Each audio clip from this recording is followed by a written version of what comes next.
When you go through Berlin, it's a very ambivalent feeling. The first thing I always felt is like the difference between places. You know, it could be very silent or very chaotic.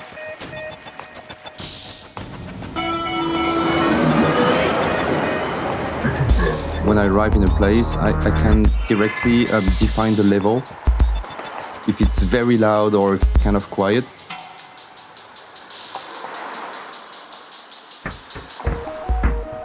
I find it always magical, the way you move and the sound is also moving with you, and it's like your soundtrack for crossing a street.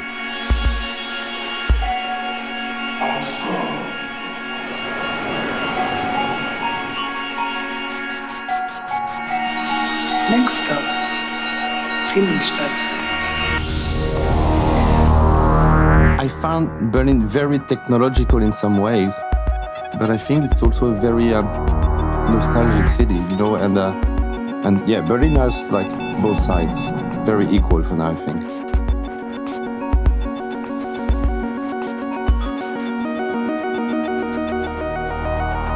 I tried to create a portrait of Berlin, the way it looks like now, or the way it sounds like now. So yeah, it is a portrait actually.